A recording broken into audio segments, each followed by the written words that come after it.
inappropriate comments. Okay, no. Unless you want them published to the internet. No.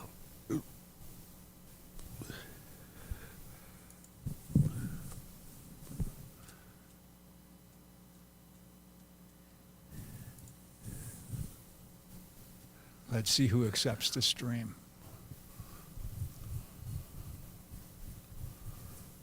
Facebook has accepted the stream. Now you can see it on the Think Twice Radio page, John. Oh, okay, let's see. Okay. The one with Albert Einstein. YouTube has accepted the stream. And Twitch has accepted the stream. Do I have to hit like a post Now refresh? you guys can get all shared up. I'm going to leave it, then I'm going to go right back to it. I'll leave and come back. Oh, wait. Oh, I think, I just saw it come up. I left it come back.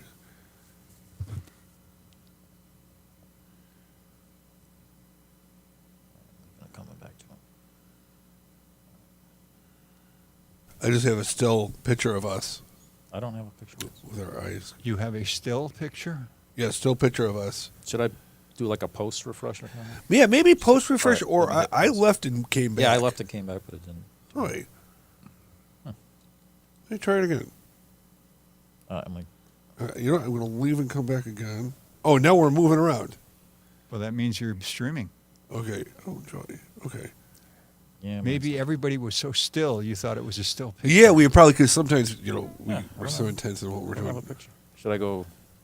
During the Civil War, when Have you liked it? when entertainers would come to town, Oh, let me try. one of the forms of entertainment was to set up a scene, like a battle scene, and everybody would freeze, like their picture was being taken, and audiences love that. Like at the end of the sitcom, everybody starts laughing and they freeze. We could just do an hour. Exactly, Yeah.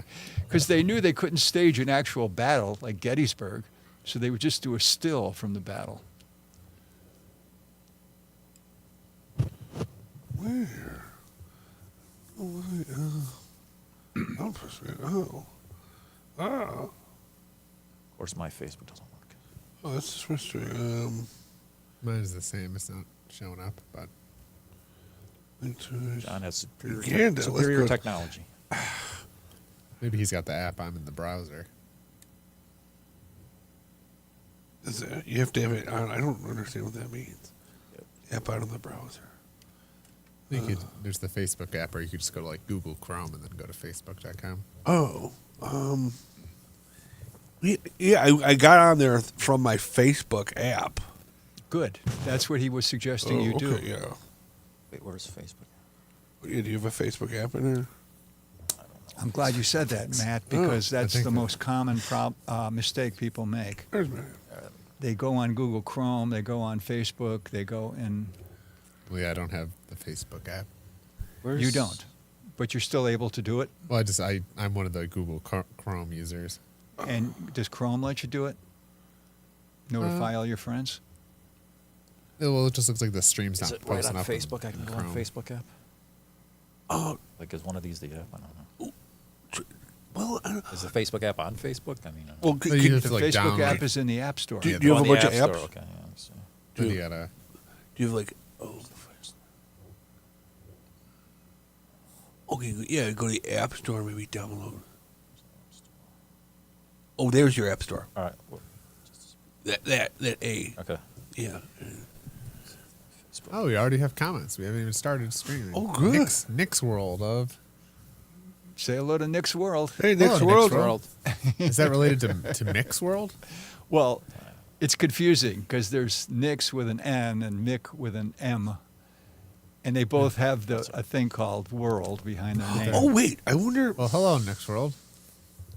Wait. Okay, let me try to. I think Nick's is from the South. Nice. We have I somebody. think he's from South Carolina. Oh, hi. Okay. Hi. They said he's behind the most comments for The Love of Puppets, starring Tonio and the Ogre.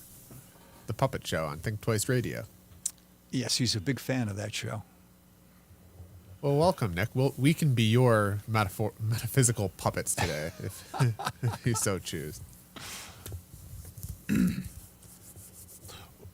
Well, I just sent you the Yeah, the link. show. Okay, share the video. Okay. Just play this. From Yeah, Georgia. try. Yeah. Ooh, but What? Could you share that off of? Can you hit share off of that? You could probably paste it in. Oh, let's see. Tech support.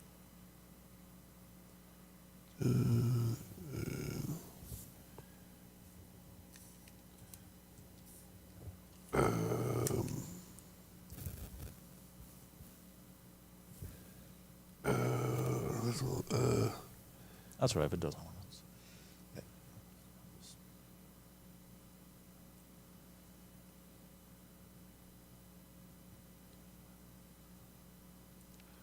I hope this is. Yeah. Maybe this is in your.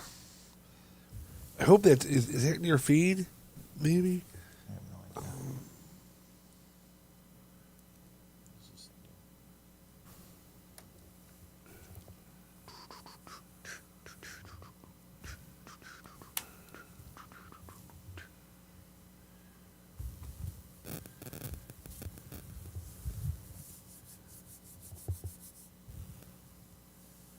Nick's from Georgia.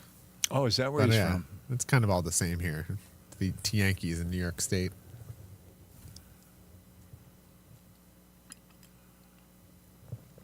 Oh, Jasper, Georgia. Oh wow! Oh how did he find us all the way in Georgia? Congrats on your graduation from high school. Whoa. Welcome to the real world. You're out of prison now. Welcome to the new prison. Wow. Matt, you have the delivery of a stand-up comedian. I tried my first stand-up open mic a couple weeks ago. Cool. Yeah, it was okay. Cool. Yeah. All right, so I'm waiting for Matt to give me the go-ahead to start the timer. Go ahead to start the Okay, time. when it says on the air, you're Are you on the on, air. you think, or Are we ready? maybe we could send it to you later. Okay. Yeah, might not be. Sure. You know. Hello, Think Twice Radio. I'm Metachewy, and welcome to my podcast. Today's show is called Cartoonitis. We have two special guests, John Ferrallo and Chris McGee, local artists. Welcome, John and Chris. Thank you. Hey.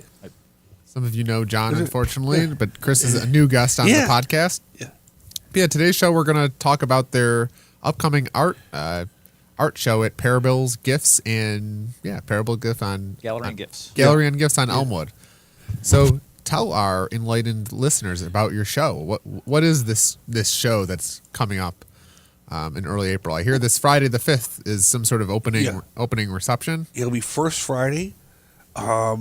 And why don't you tell them about it, Chris? Sure. It's going to be at Parables Gallery and Gifts, 1027 Elmwood Avenue, Buffalo, New York. It's going to be, the reception is this first Friday, April 5th, 6:30 to 8:30 p.m. And the show is going to be up from April 3rd to the 26th. And it has artwork by Wendy Durkin, John Ferrarlo, Neil Mahar, Chris McGee, Sophia Tarim.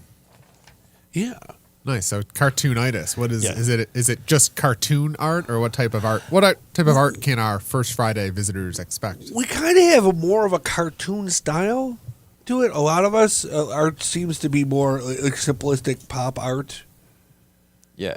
kind of stuff. Can Yeah. I read my press release? Because I've written press releases for the last 20 years, and this is the only one that doesn't sound exactly the same as every single other one I Okay. wrote. So I I've was, got- I was I've kinda- got- pretty good. I was a little happier. I think John kind of inspired me. Okay. Yeah, I've got you on the full screen here. Okay, so Yeah. it's Cartoonitis. So Cartoonitis is a pseudo-psychological condition that afflicts this particular group of individuals. This state of mind causes a shared hysteria which results in ritualistic activities inciting visual representations of heightened states of consciousness. Brain scan studies of these shaman-like beings revealed a large data dump of mass culture beamed directly into the cerebral centers of unconscious impulses, memories, and desires. This synergy of stimulation has resulted in mass production of pictorial output, images that are infused with fantasy creatures, magical mindscapes, funny animals, strange comics, and haunted toys. Please give generously to the Parables Gallery Foundation for Cartoonitis research. The best way to donate to this worthy cause is by viewing and then purchasing this artwork. Let these dynamic, colorful images wash over and transform you. add to your art collection or start one. Keep on the lookout for more artwork by these artists and come back to Parables again and again. Tell your family and friends, Cartoonitis is contagious. Yes. That was quite the animated press release. Yeah, I don't know if that was corporate, a traditional corporate PR machine or not speaking. Or Yeah. Well, we're outside the corporate, Yeah. the corporate sphere. Sometimes corporate guys come up to us and they tell us what to do. And we're like, get out of here. They just steal our ideas and then exploit Yeah. us. Yeah. Yeah, they're looking to make a quick buck, seeing which artists are there to. To And yeah, you exploit. picked a Bet good, on us. Yeah. Yeah. Yeah, I think there should Invest be with us. There should be Invest more in us. people in town because of the eclipse coming. So more people might actually be because we're in That Buffalo, would be which is in great. the center of the eclipse, which is on Tuesday.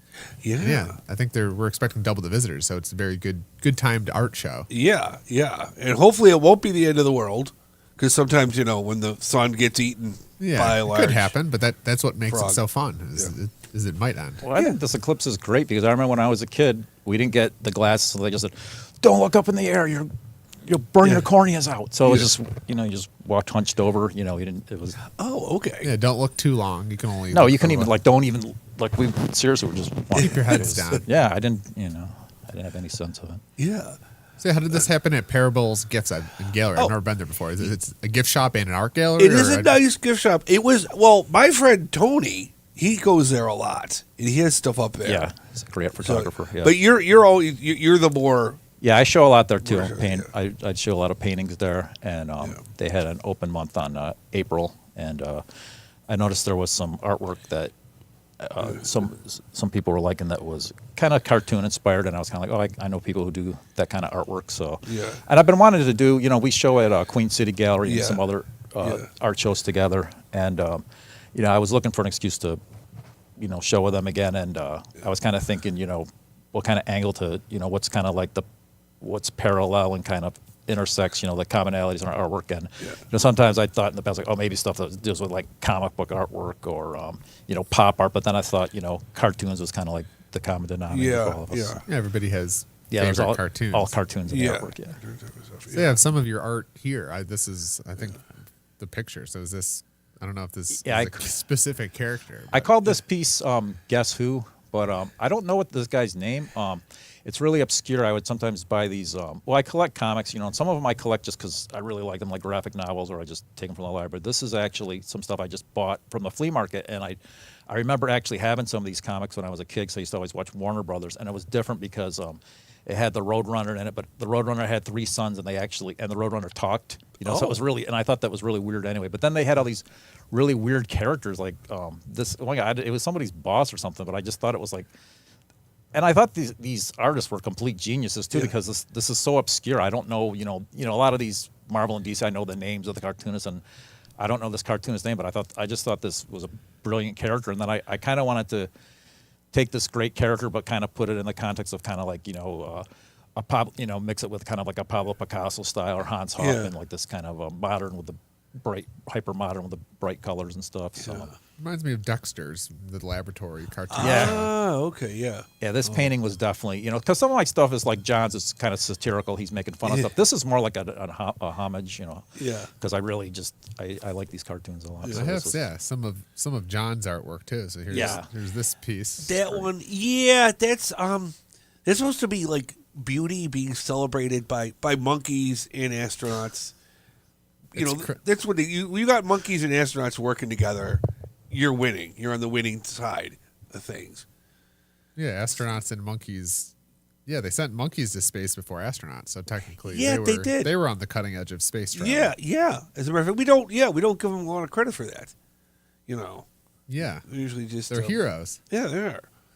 Yeah, and it's our buddy our Neil Mahar. Neil, yeah, and he has a lot of great stuff, like pop art too, like that. It's like found objects. Yeah, he does found out. A lot of his stuff is old toys, and then he gets these pictures of old toys, and then he actually projects a lot of these onto these really big canvases and traces them, and then paints kind of these wild colors in it. Yeah.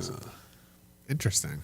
Yeah, I'm not a visual artist. I mean, I guess I am, but I don't have any portfolios or any works out there. But yeah, it's a wide ranging. Then you also said Sophie, right, will be Yeah. presenting. Sophie has a lot of great stuff. Yeah, she has a lot of great stuff that deals with cats and kitties in kind of a mystical way. Yeah, And cats are mystical. They are. Yeah, it's very like cat. The relation of cats with like the supernatural and the moon and its stuff. It's just very sublime stuff. Yeah, well, her art was selling like hot pancakes. Yes, at the the last show. Buckminster's Cat Cafe. Yeah. Is it bad to call it cute? I hope that's not like insulting. No, I think it's. Yeah, I mean, there's definitely a it's cuteness to it that I like. It's You cute. know, it's got that. I think there's all these different kind of. It spans a lot of different kinds of pop art, and I would like hers is kind of more like a Jeff Koons kind of. It's got the kind of Yeah. cute angle. I mean, there's cuteness to John's work too. There's some cute angles, Yeah. but then there's Weird stuff. beautiful women, and there's Yeah. weird creatures, and It's more about the density of the yeah. characters. And Yeah. just how many thoughts can you provoke Yeah. from a single canvas? Yeah, that's supposed to be Carl Sagan there. I love the satire. Carl Sagan is a rock star. Yeah, he's there and he's just rocking away. Who's And this those guy? are our friends. That's Kenny Morgan in the Yeah, I background. see Yeah, him. these are all great Buffalo artists who passed on. And Joe Agan. One of the best Well, artists, he was one of the best painters ever to be in this. Yeah, in this area. he's a great guy, and it's our buddy Fred, who's a great guy. He would come to like Mully's and stuff. So they live on through art. Yeah, you put a lot of world celebrities and then local celebrities. Yeah, in yeah, your like to artwork, like to throw them. Yeah, you can kind of not know anyone or know a little bit. I think most Yeah. people know Carl Sagan. So Yeah. it's not it's Yeah. built for a diverse group of audiences. Yeah.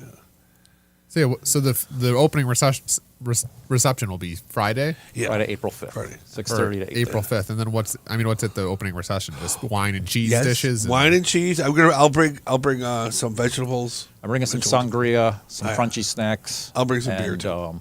Yeah, Yeah. and pizza. I think Glenn. Oh.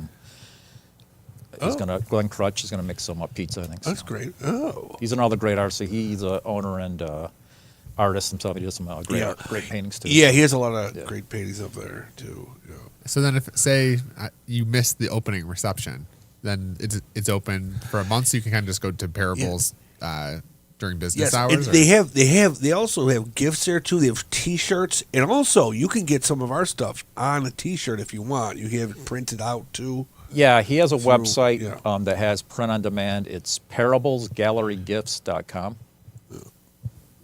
Okay.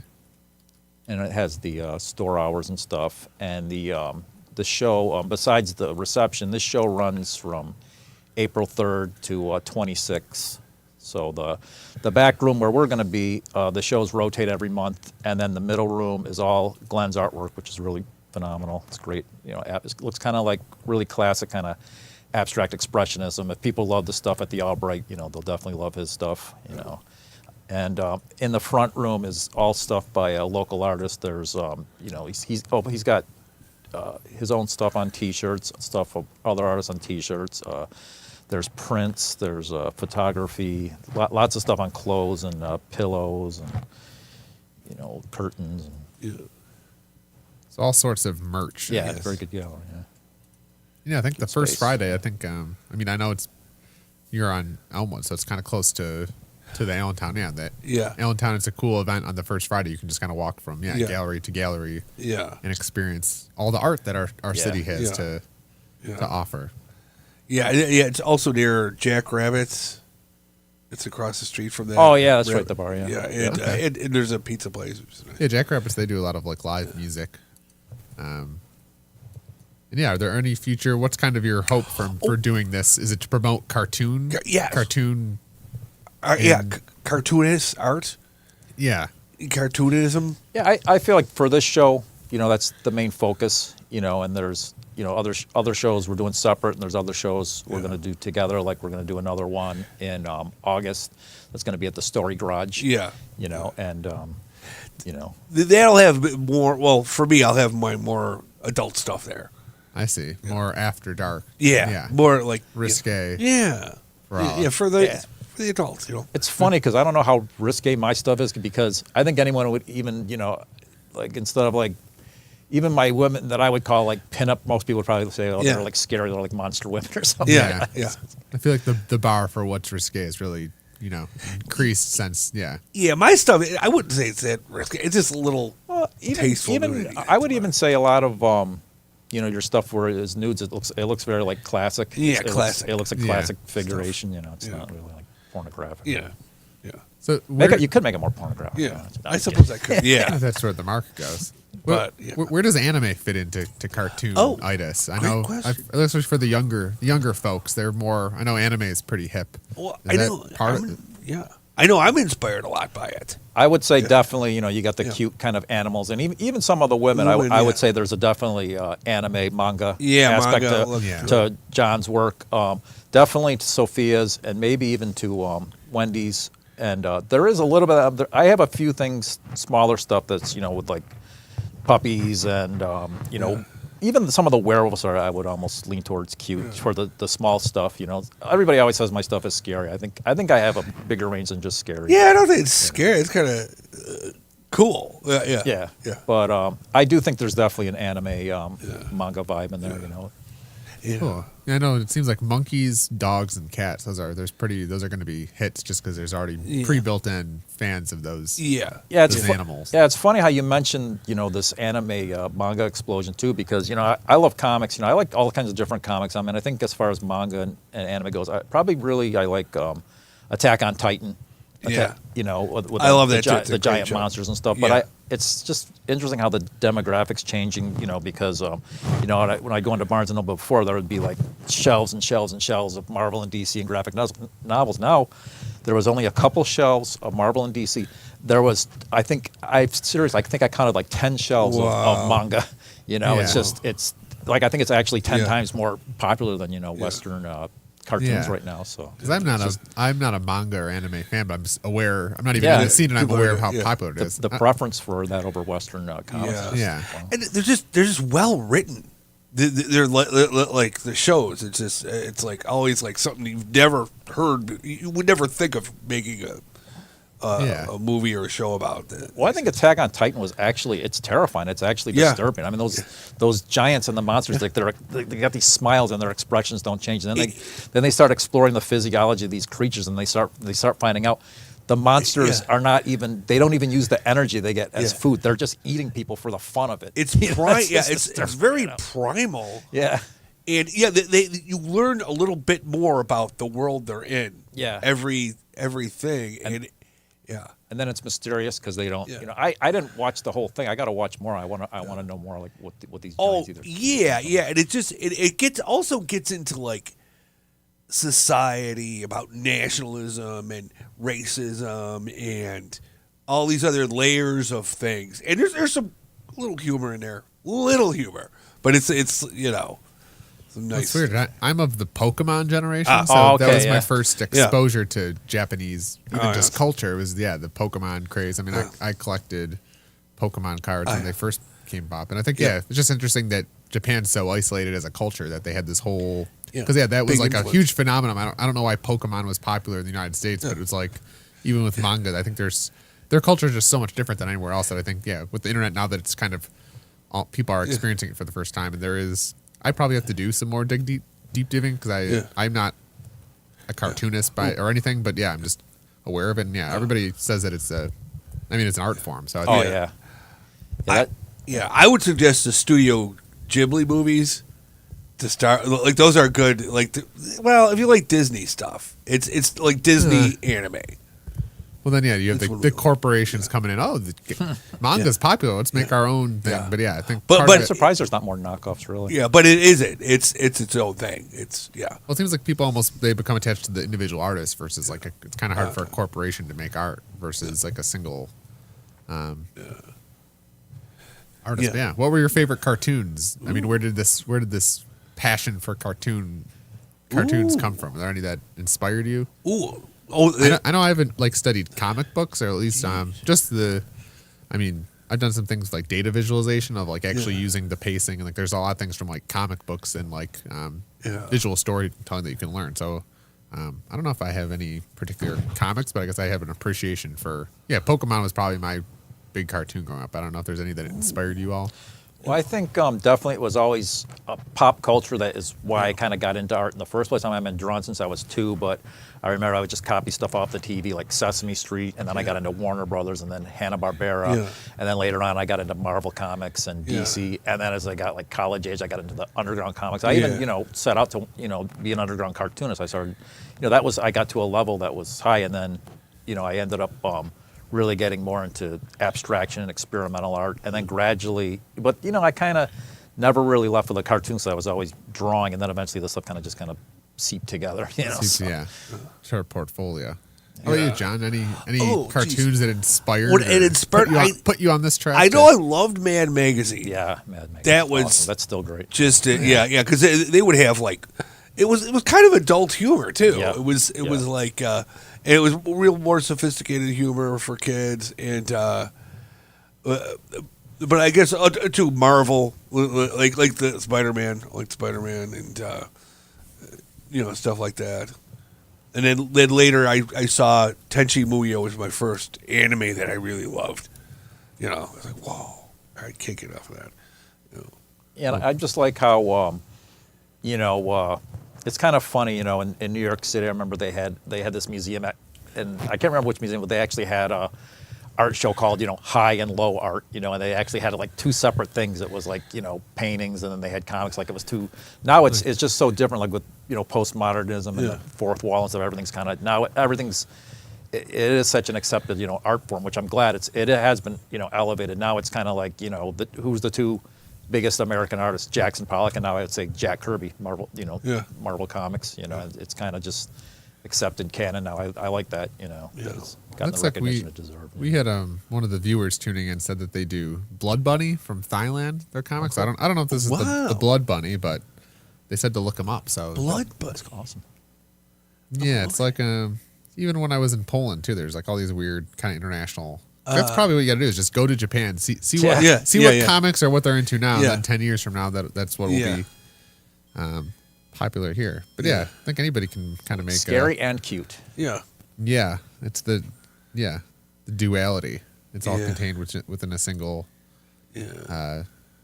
comic. But I even know like political cartoons. I've kind of played around with just doing political cartoons. And just the idea that like you could write a 1,200 word op-ed about a political topic, or you could write a cartoon and the cartoon almost hits more, gets people kind of instantly get it versus so I think there is power because I think we're so used to reading and writing that just the visual arts can convey things I think quicker. some of my stuff has an element of social satire. I have done political cartoons in the past. I think now most of the stuff I do that has a social element. I call it almost like introspective, socio-political, because it's more about, I think it points to the individual as well. Because it's interesting. I had a conversation with my daughter that was kind of interesting, talking about, stuff that I think is great. I mean, I think sci-fi is great and how it, kind of like, 1984, and it's kind of, being a barometer of society and stuff. But then, also what's disturbing is, she was talking about, well, are you giving a playbook or giving ideas to the bad people, Because and it's kind of true, like people. I think a lot of fascists read 1984. Oh, that's a great idea. I'm going to try that, and then Fahrenheit 400 was that what it's called? Fahrenheit 400. Was it Fahrenheit 500 or Fahrenheit 400? Like 341 or something. 411. I want to say 4. I have no idea. The temperature that's the Ray Bradbury. I know it's Ray Bradbury, but now there was some woman online who's a politician. Get this, and like it's all about. Wow, isn't it horrible? They're in Fahrenheit 500. They're going around with what is it called? blowtorch. I want to say blowtorch, but it's actually a flamethrower. Flamethrower. Yeah, they're going out with flamethrowers and burning down libraries. So it was some politician online. She actually says, "Here's what I'm going to do if you put me in office." And she has books and a flamethrower, and she's doing the thing. It's like, and it's impressing the rubes. Yeah, and then it's like we got inspired by something that's warning against people. Speaking of libraries, I had to print a document today. Oh, okay. So I was out and I was like, I'll stop at the Casanova Neighborhood Library. So I stopped in and I was like, hi, I'd like to print out a piece of paper. And they're like, oh, we're not affiliated with the county library system because they cut our funding 10 years ago. Terrible. We're just like a volunteer, independent, nonprofit library. Yeah. And I was just kind of, I even reflected of how ridiculous it is that our society can't even keep the central library downtown closes at 6 o'clock on a weekday. Yeah. there's just I don't know a side library rant because yeah, I guess they haven't burned the books, but they're definitely not funding the books. That's They're just trying to slowly choke the life out of it. yeah. Well, even, today's election day, and I mean the primary. I mean, there was not really any candidates, but I voted at 2:30, and I was the first person at my polling location. So there's 3 polling workers, and they're like, "You're the first person here all day." And I came in at like 2:30 in the afternoon. So it's Yeah, just I voted kinda, today too. I didn't see too many people. Like, they kind of didn't make me feel too encouraged. Well, yeah, there's like they're like not running any candidates, and now people like really aren't even voting. So it's I guess I always thought that they'll like I don't know. It seems like the societies they don't even need to really like burn the libraries down. Yeah. It just slowly decays over time. Slowly And, losing interest. and it takes care of By itself, I apathy. guess. I remember the one movie. It's about where they go into future in the time machine. They go there and there's the Molochs that eat them. H.G. Wells, yeah. And then they depict the gentle morons who get eaten. The morons on the They're Molochs. morons. And I think that the guy's like grabbing a kid. Like, what are you doing? What of books? And the guy's like actually like a teenage kid now, like books. And he saunters over to this thing, and they were like falling apart. They were like made of like falling into dust. Like, those are books, and they're like all these things that were falling into dust. But that's where art comes in to That's save the right, society. Cartoons and art comes in to fill the void Us of guys. civilizational decay. yeah, we can inspire people. Yeah, Yeah. That's I guess the point, or Yeah. hope for Yeah, inspire them really, really hard. Yeah. Yeah. If they're not reading books, then they need to learn somehow. Yeah, that's right. Yeah, get off their butts. And colors and shapes seems to be the easiest way to do that. Yeah. So it's great stuff.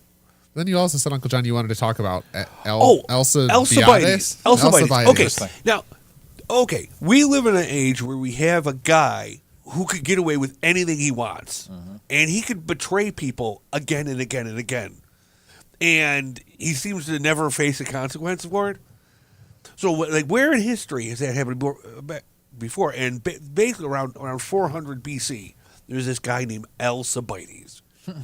He was born. He was like the best looking kid. Everybody loved Alcibiades. This guy in the helmet? Yeah, that guy. And back then, and like men, of course, men and women loved him. Like men too. And like they were like, "Oh, beautiful boy, Alcibiades." And he had all The sorts of- Greco-Romans? No. Yeah, that's right. Yeah, yeah. So anyway, he was born, and he would do stuff. He could get away with anything. So, he would punch rich people. He would. There's this. This is a great line from him. He was wrestling a kid, and he bit him.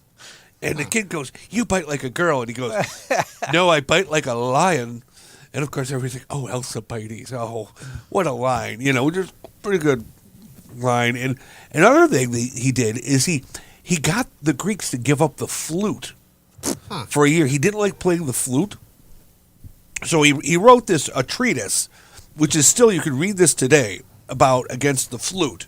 And so as a result, in Athens, they stopped writing about. They stopped playing the flute because of him. But he was so special. Was he an actual leader, or did he just influential? Kind of person? This is the thing. He was so influential. Okay, Socrates chose to take him under his wing, probably because he was really good looking. Because they may have had a thing going on too. No. Well, so he taught him how to orate and how to talk to people, bet. and he gained a lot of power.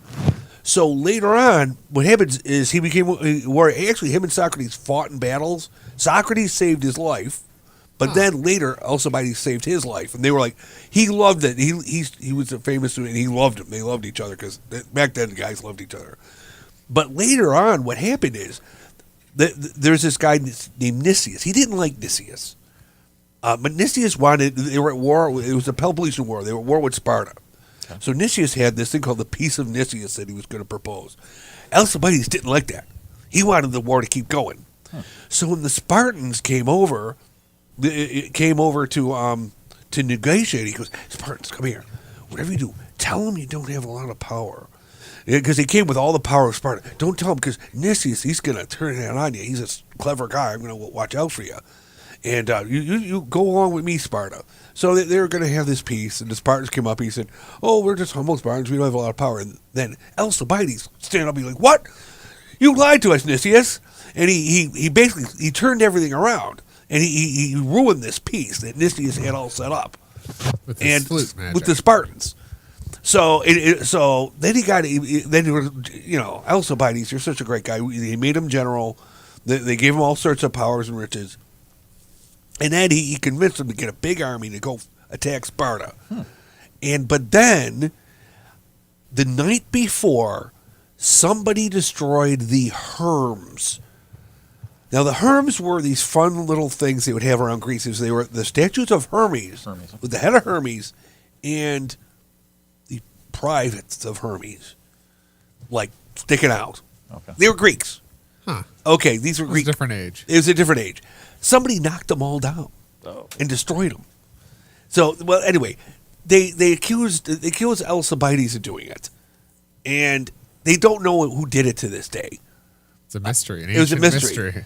So they sent him off to war, and they were like, okay, we could have the trial later. And in the middle of the war, right before he got to the war, they said, okay, Alcibiades, you got to come back here to go to trial. Then before he went to war with Sparta, and he goes, oh, okay, I'll go back. And he went on his little ship. He paddled away, and he went over to Sparta. He turned sides to Sparta, and he also basically he got the Spartans all riled up. Everybody fell in love with him in Sparta, everybody, and he got on their side. He helped wipe out Athens, but the thing is, people loved him too much. Got to his head. Okay, this is where he's not thinking. The queen of Sparta, he seduced her. Okay.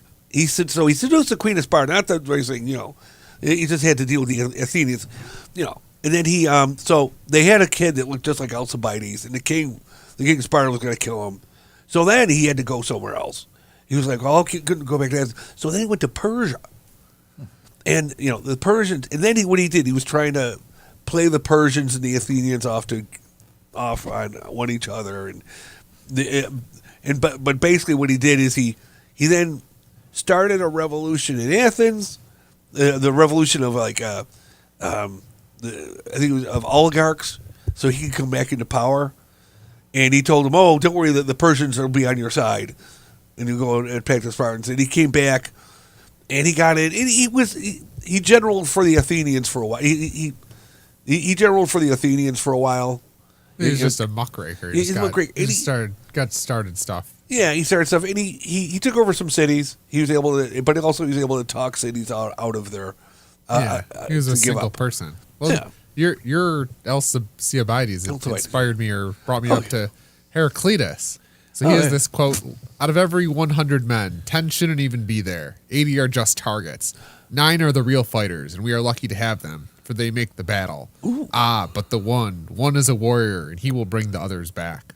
Ooh, I think it's an influential quote to me because I've always thought of, it kind of makes sense. If you're in an office culture, if there's 100 people in the office, 80 of the people there are pretty much useless, and there's really probably like 9 people that are doing most of the work. You guys are such elitists, Jay. Yeah. Don't tell your friends that. So it's almost like a ratio of if you walk into any room or any event, most of the people probably shouldn't even be there, or just kind of. I mean, in gaming or anime, they call them NPCs or non-programmable characters, or just a ratio. What a snob, jeez. But yeah, Alcibiades sounds like this one person, just like one person that caused a lot of damage. He was like this. He got away with a lot of stuff. He got captured. He got out. Eventually, he died very Greek.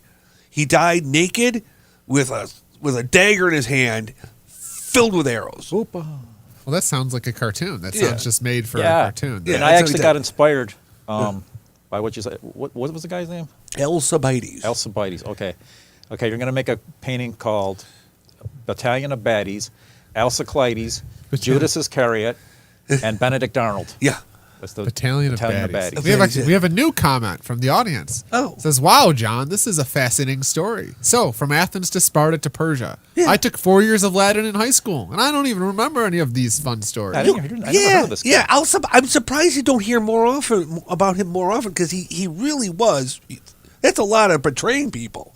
Yeah. There's ancient wisdom. The ancients should be studied for their wisdom. Oh, and another thing. The reason Socrates killed himself was he told him, because he taught Alcibiades Oh, yeah. Yeah, and they said you're corrupting the youth, which is Alcibiades that was a big mistake because giving him power of logic and really did mess up a lot. So so Socrates. That's why no more Socrates anymore. Alcibiades did it, Huh. and we don't even blame him today. Yeah, for he's that. just kind of lost his to fault. history. Yeah, I blame everything on that guy. we should blame more stuff on him. Well, yeah. The whole failure of Western civilization. Yeah. is- Well, I get sad when I think about the libraries, like Yeah. the ancient libraries. How Yep. much further ahead would we be if That just those? Philistine is making our libraries. Yeah, you ever hear about the burning the Alexandria? Their libraries at Alexandria. Oh yeah, the Alexander. Yep. Yeah. Was that him? That wasn't him. That was Come on. I wonder if it was like a human error, like the Francis Key Bridge, like they're trying to say, like if someone just like somebody had a accidentally candle- torched the library. Someone Yeah. had a candle in their library and they tripped and then it burnt down. They're like, oopsie. they're probably like There goes all of the ancient wisdom. it's like, don't yeah that was really sad. In our audience, they said they tied it to Trump. It's like if Trump It's his went fault. over to the independents, then over to the Democrats. Could that happen? He could. That's my prediction for the future. I could see him going to Russia. Well, I kind of I feel. wish. Yeah. I kind of feel like once Trump overtook the Republican Party, it's like a lot of the George Bush Republicans just kind of went over to the Democrats because they kind of got Yeah. kicked. So it's kind of, I feel like we are in this kind of period where They're the shifting, parties people are are- kind of shifting over. And what's a Democrat? What's a Republican? And Yeah. then what's an independent? Yeah. Yeah. Most people either aren't voting these days or Yeah. I think the situation too. He's talking about ancient history and stuff. I think the situation we are in now is kind of like, will people just choose? Fascism, or will they just not care and have fascism take over? Because, Yeah. that's the scary thing too. I look at history. I like the Julius Caesar story. Kind of like people really wanted fascism. They wanted this one guy to rule them like a guy. Because think about it, the senators all stabbed him. Yeah. But then they weren't happy until they got one of his descendants, and they actually put him on the throne and they declared him. Then all the Caesars were like gods on earth. It's like, and the people seem to like want that. Like, oh yeah. I don't really understand. Well, yeah. Even I think, the one scary outcome is like people just don't care. That's how we devolve. Yeah. It's not that, there's some sort of Yeah. power blow throw. It just devolves. People stop caring, and Yeah, then something just takes its yeah. place. Yeah, maybe it's somebody people really do want to exalt them, and then people are like, yeah, okay, yeah, exalt that guy. It's not going to affect me until it does. And and I don't want to be around when these people slowly learn that they made a horrible mistake. Because some they might never learn. Like we could have a fascist Trump thing, and people would never like. Well, they didn't learn last time. 1 million people dead of COVID. Yeah. It's just like, oh, that's all right. It wasn't his fault. Sure, it wasn't. Yeah. I've heard that comment. Oh, it wasn't his fault. And the economy was so great. Everything was so good. It's like I didn't think it sucked under Trump. I don't think anything was good. Yeah. I lost 2 jobs under Trump. Yeah. Anyway. Well, yeah, it's going to be the same. And I just was very disheartened when I went to the polling location. Was told I was Yeah. the only person. You're the only person to vote today. And it's like, oh, Yeah, I okay. had the same experience. Because even did not feel like a presidential primary today. It just even feels like the presidential race. We used to have like heated debates or heated races of who's going to win, and now it's just kind of we're just going to get the same 2 candidates again 4 years later. Yeah. But yeah, that's where art. I guess 'cause I think the revolutions start with the artists or the creatives are the ones that kind of start. Yeah, I think getting that's the sad people- part too. Is I don't know when they said. I think maybe with the advent of postmodernism, it was called like art instead of the revolution. Yeah. Because I would like a revolution, but it's not going to happen. So I'm going to make art instead. Yeah, better an art revolution than some sort of violent one. Yeah. I would think. Yeah. But that's something like, ooh, I hope we don't have a revolution.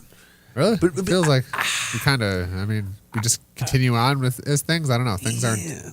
We're very lazy. That's the thing. Yeah. Americans Well, I think are very lazy. We've gotten very lazy and dumber. We're much dumber, lazier, more unhealthy. Yeah. And I think like there was a statistic that if say they had to draft the military, like most Americans wouldn't actually even meet like the minimum pass the minimum like thresholds because you have to have like a certain IQ, a certain physical fitness. So Yeah. It'd be like I just imagine it's a draft and every single person looks like comic book guy from The Simpsons, Yeah. yeah, like flopping around. Yeah. We're all comic book guys. So, yeesh. a government sponsored artist. But the other topic you want to talk was quantum computing. Oh, okay. And that made me think of the book The Singularity by Okay. Ray Kurzweil. I don't know if Okay. you ever seen this book. No. But he talks about kind of the singularity of how like we're going through this exponential increase in technology. Yeah. And it's kind of, I mean, you kind of see it just in my own lifetime. I mean, I remember having no computer and then having a really crappy computer. Yeah. And then, here we are with things in our pocket. This is. And even, his prediction, he said in 2023, this, computing will surpass all brain power. And I think 2023 is like when AI and ChatGPT became a thing. So, like I was going to say, even your press release, did you feed that to a ChatGPT? Because that's what I would do. Because I would hate, it would probably take me 8 hours to write a press release. I really had fun with this one. This is the only That really, was good. Yeah. I was really happy with this press release. Like I said, they were all actually the other ones I did look like they were written by really like the old-fashioned boring. This is a press release, but just because that's all I knew. This one actually was fun. I think that was a good press release. I couldn't think of anything. I'm like, and I think in our technology age, like our advantage as humans is that we can be creative and come up with weird art that maybe would be harder for a computer. Now that is something I do plan to do. If I could get this together, I do want to do an art show where it will be artists versus AI. So of like artists like for all like you, Neil, and like invited from all over Western New York, where they'll put their art up, and then we'll have like art done by an AI next to it. I could see almost you'd have a 50-50 split of you'd have human art and AI art, and people you'd almost have to go around and like guess which ones were. The AI. Scary thing, I think, the AI stuff would be like, well, you could tell it. You could always tell it, but it's always incredible, well polished. Yeah, perfect things. A question for the audience. So, what happens at the singularity? So, essentially, I think the singularity he predicted 2045. Essentially, life as we know it becomes unrecognizable. I think we have something like a new Nobel Prize discovery every 9 seconds because the AIs will just start churning out just new discoveries with all the data. So it's really, I think, people just think, oh, the world's been this way for the last 40 years. It will keep being like this way for the 40 years. So I think it's just knowing that the singularity, because you kind of have AI, computing power, all these things converging. Yeah. So just the world's going to be radically different in the future. And I think it already is different. So essentially, start making cartoons in your basement and practicing your creativity and art. Because the whole recalling information is being going to be the job of computers if it isn't already. Well, if you just turn yourself into a computer, like be a cyborg, and then give yourself artificially enhanced brain, maybe you could be the AI and they couldn't take your job because you just replace yourself. Oh, okay. That's interesting. We're going to have classes of people, humans that use AI and humans that don't might be the new genetically modified. Yeah. Genetically what happens altered. when the AI they inhabit the tardigrades and they go out into the universe and like when they get really because our human bodies are very limiting. We can't exist very long in space. Whereas if you were like an AI in a tardigrade body, you could talk to network with other tardigrades. Yeah, like that's a scary thing. What if we make something on a germ level that's smarter than us? That's the thing is once the singularity happens, like it won't even be us thinking of things. It'll be the AIs will just think of these things, the things that we can't even comprehend with our small brains. All the robots are going to throw these lavish parties, and we're just going to be cleaning up after them. Yeah. I do not want to be cleaning up after a robot. Yeah. Industrial waste. Even though, in a weird way, it's kind of, So how do you see AI or maybe computing like affecting your art moving forward? Is it something you plan on integrating maybe for even provoking ideas, or is it something you're going to stick solely to your own creative? I think the way I've been reacting to it, is because, I'm not very a technical minded person. I tend to be kind of more primitive, with my choice stuff. I think in the way I've gone, even like sometimes even more primitive, just stuff that's more just primal or emotional or, so that's been kind of my reaction. And then sometimes I just do stuff that is about, what's going on. Either, I incorporate, ideas of technology just into my drawings or paintings of, what's going on right now. Yeah. I already do use technology a lot. Like I use Photoshop a lot. Like I'll make a little drawing and I'll blow up part of that drawing over here, and I'll make another drawing, I'll put it in over there, and I use it to compose. Yeah. But AI wise, I don't know, like I could see where like it might start inspiring, like because it's like I always have another artist. I mean, at its current level, I don't know if it's great for like the visual art because it kind of just churns out visual art, but it's really good for like creative writing and stuff. If you can say like, just give me a rough draft or give me some ideas in it.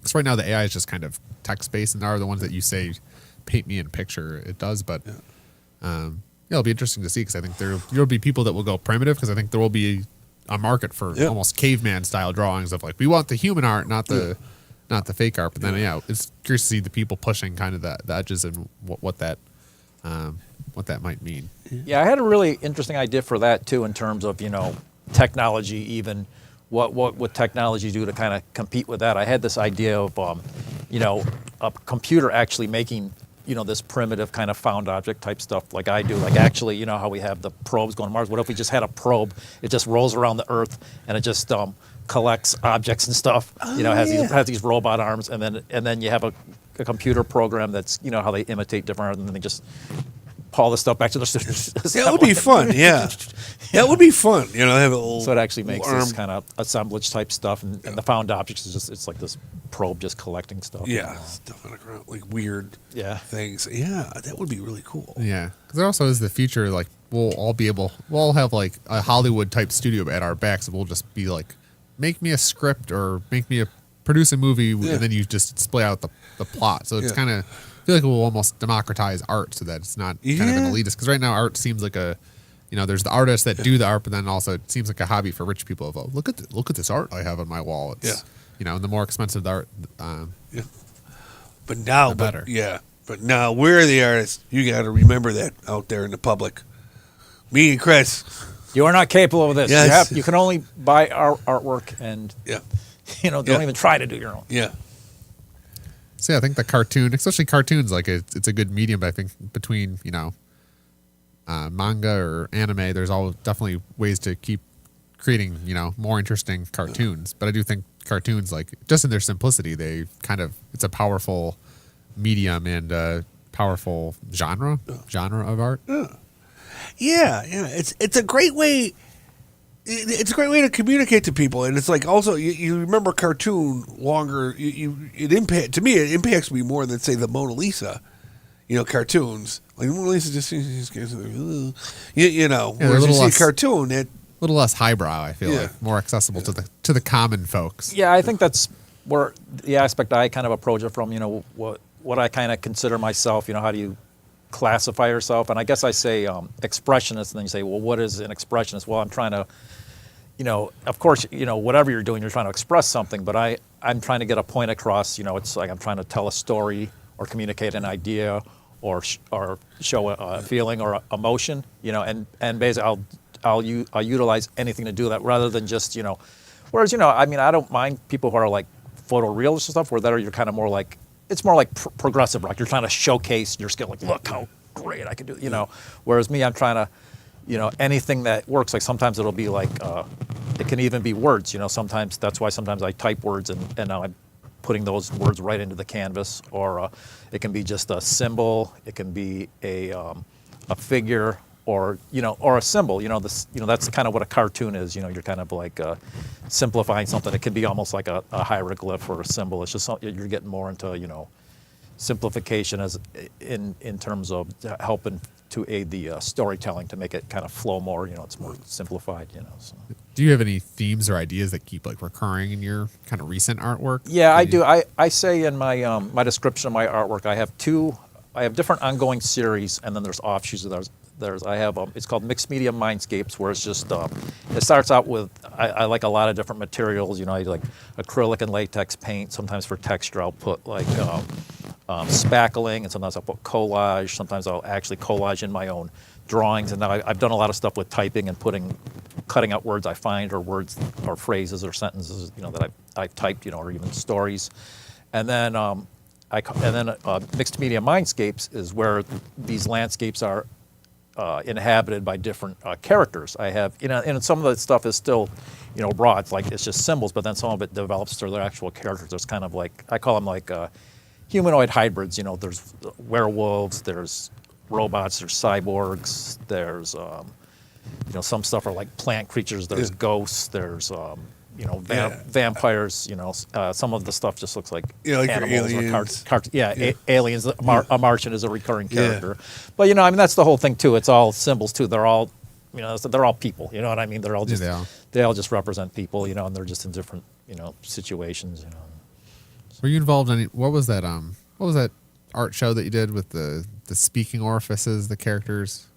The H.P. Lovecraft. Yeah. Show? Do you H.P. involved with Lovecraft. H.P. Lovecraft? Yeah. Yeah. He introduced me to the H.P. Lovecraft. That was a great show, Yeah, yeah. that was fun. Yeah, that was. Yeah, because a lot of people out there like it's something like it'll come up in conversation. Not a lot of people know about. Some people know about Lovecraft, and it just gives you so much fun stuff to draw and make art about. Yeah. He had a lot of different Very creepy specific ideas. mythology. Yeah. Well, yeah, he just seems like he had very interesting characters, or Yeah. just kind of bizarre different figures and whatnot. Yeah. Yeah, I And think, what about you, Johnny? Do you have any recurring ideas lately that's been appearing in your art? I know you have recurring the i- cat detective, but are there any Oh, I have the cat detective. Yeah. more meta ideas that keep Well, the Art- cat, the cat detective, I use him to go into explore different ideas. He's been doing stuff with celebrities a lot lately. So, like, okay, he's playing basketball with Prince in my next one. But I'm going to get back more in my series. Okay, and there's one. There's William F. Buckley and Baldwin. What's it? Baldwin. James Baldwin, and they're fighting each other on snails? on snails. Yeah, and this is kind of like a conflict-oriented one. I like the idea of them like different weird things fighting each other. Like I have an octopus fighting a pterodactyl with two women on it. That's fun. I like those. Weird things fighting each other is always fun. That is interesting. Yeah. my favorite one is I love when you do these kind of obscure celebrity. I mean, it's people whose names you've heard, but you don't see their faces. You did one with the L. Ron Hubbard. I love those. Yeah, L. Ron Hubbard is a brilliant. bad guy. Yeah, he's But the paintings are hilarious. because The ones he's with L. Ron Hubbard. He is a weird looking guy. Well, he started right. There's that. I mean, he's kind of a cult leader And in some ways. and he he joined a satanic cult, and it was a satanic cult. It was made by the father of American rocketry. I forgot the guy's name. Yeah, I love this. Yeah, where is it? Oh yeah, there he is. He's fighting Prince on that one. I love that. He's fighting Prince, and Elrod's on an octopus. He's playing an accordion. Yeah, he's playing because that's the type of instrument he would play. And look, he's just he's such a jerk. It's funny. Here's Prince is like this brave guy, and he's just going with his accordion. I'm gonna crush you with my tentacles. There's There. some sort of dire wolf there. Yeah, it's like it's like a lion. Like I see Prince on like kind of like it's like a water lion. It's or something. It's a wolf. It's he's there.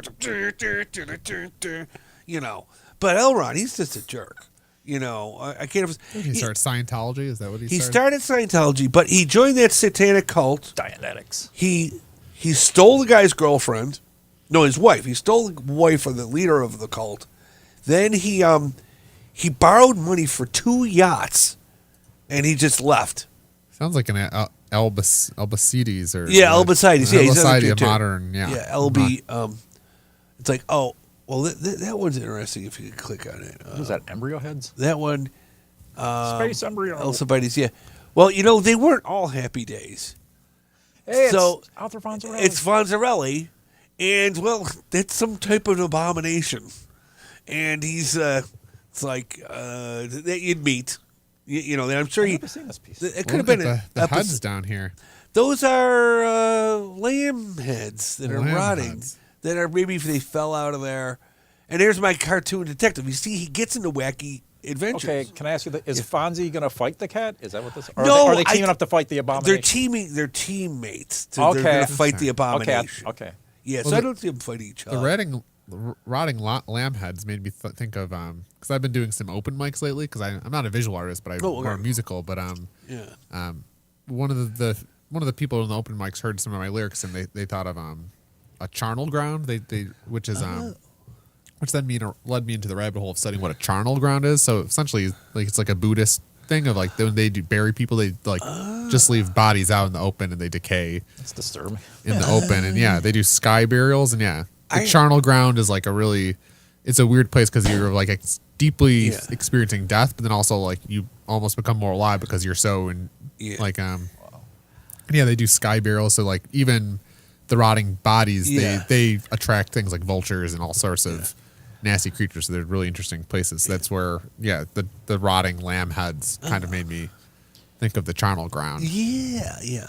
I heard of air burial. I wouldn't want to see Throw the guy out of a. Yeah, I wouldn't want to see. Yeah. That's why our society like buries people in a box 6 feet under the ground. They're out of sight, out of mind. You never see them. Well, yeah. other cultures are like very much because then some of the monks will go there and like, cover themselves in the ashes of the bodies, and it's just a completely different way of looking at it. Yeah. But then it puts you more in touch with like the actual, like seeing it. Okay, this is what's going to happen to me. Then makes your life more. I don't know. Yeah. You meditate. I guess you just go there and meditate, and then come up with. Be like, geez, I better take care of myself. Yeah, or just I mean, not die. Yeah.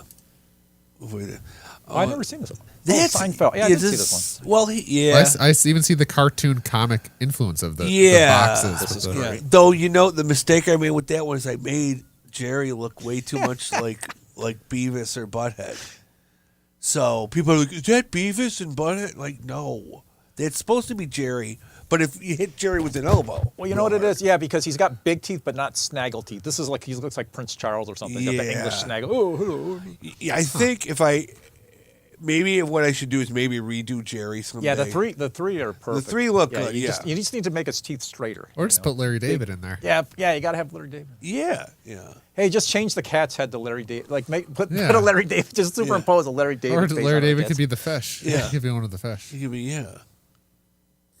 I wonder what an AI will think when it gets programmed with your art. Like what it will take from The that. scary thing, it could redo something, and people would think, "Oh, John, you painted that," but it would be AI. You're right. You Well, know what? because in ChatGPT you can say, "Draw me a picture in the style of Van Gogh." What happens when you get to the point of draw me a picture in the style of John Farrar? Yeah. That's when you know Or you, Chris you've McGee. made it. Copyright infringement. Yeah. Sue. Well, that's what it brings up. Because even with lyrics, you can say, "Write me a song in the style of Bob Dylan," and then it takes all Bob Dylan songs and it writes you. So copyright. Well, one of the things AI's done is those are all images people put on DeviantArt that it kind of used them. So that's one thing that helps inform AI is like stuff that's just on the internet. Art public art or like I'm sure it may look through people's art. Yeah. So we've got 5 minutes left in the show. So do we want to return? We've kind of veered off of the cartoonist short, but just a refresher we have some new people, it seems like, watching who are wondering why the Detective Cat's arms are broken. I think that's there is no answer. That's why it's art. Well, the detective that's why I should redo that panel. That's why if you have questions about the art, show up to Parables, Galleries, and Gift on First Friday. Yeah. The detective. I should redo that panel. We're trying to do like a Venus de Milo kind of thing, like the arms broke off because he's just so classical. It's okay. It's okay. I will change that. Did his arms really break off, or just looks like he's got? No, it looks like he's where he's elbowing Jerry. I think it might look like his arm, arm may have taken off. Oh, he's a good. See, look, he's a good boyfriend. He's very versatile. Cat. That's the emotional he can life dance of the like cat. Fred This Astaire. is some of the art you can expect to see at the art show at Parables, Yes. Gifts, and Yeah. Galleries this April. Yeah. But the opening reception with highbrow wine and cheese will be served. And beer and vegetables. Beer and Yeah. Come ask the artists what they were thinking. Yeah. Why they do what they do. Why? Why do we do this stuff? Yeah, why do you do what you do? Why are you an artist or cartoonist? Oh, yeah. Why? Did you choose it or did it choose you? Ooh. Yeah, that's a good question. Like sometimes I do. I sometimes actually wish I could just stop doing this because it's like, But then sometimes when I paint, I'm like, this is just what I was meant to do. I don't know why, and I don't know how I was gonna, what's gonna happen. Yeah, I was just meant to do this. I think it's better than golf. Yeah. To Well, me, you it's gotta- better. Thank God I'm not playing golf. What a great idea! I'm gonna Yeah. quit and play golf. Yeah. Ultimately, you got to pick some sort of useless hobby to take up most of your time. And Yeah. But I feel like the golfers would push back and say, "Thank God I'm not doing art." Oh, I'm I see. here." That's where. Yeah, I agree. But I'd be like, fine, you do that. Yeah, they say, just imagine if I was an artist, I wouldn't even have money to play golf. It'd be awful. Yeah. But even some golfers would look at their game as art. Oh yeah, I'm sure they do. Because anything could be kind of interpreted as art if there's expression. Yeah. Yeah. They Or they're like, They oh, can I'm elevate golf to an art form. Yeah, look at me. Yeah. I'm an artist playing golf. Well, someone said that maybe your older sister traumatized you, and that's why you became an artist. Is that- 'cause I think trauma. All artists have some sort of trauma. Oh right? yeah, There's- trauma. No, actually, they stopped me from becoming a sociopath because when I was a kid, I had mumps or measles or something, and they put me in a tent, an isolation tent. Boy on the bubble. Isolation. Yeah, I had an isolation tent, and now I heard they did this to the Unabomber, and when he came out, he was nuts because they paid no attention to him for like a week, 2 weeks. They put him in there as a baby. Oh yeah, they just yeah. But one of the things I remember when I was in the isolation tent is all the sisters would visit me, the family would visit me, which was nice, which kept me from going insane. And they would give me like paper shapes, like circle and triangle. And I'd be like, Interesting. oh, this is a house. Oh, this is a little rectangle and things. I would put it together. So therefore, I didn't go nuts. Just only a little bit, enough to be an artist. Just a little bit, yeah. Full, But if they wouldn't have showed up, I would have ended up like a Unabomber. Well, when I was a kid, that was a reward for me. They said if I ate all my vegetables, I could go and see the Bubble Boy, and it was you, John. Okay, yeah. And I used to and you probably don't remember. I used to poke you with sticks and smack you I'm around like, and laugh at you. Yeah. I'm like, hey. Yep.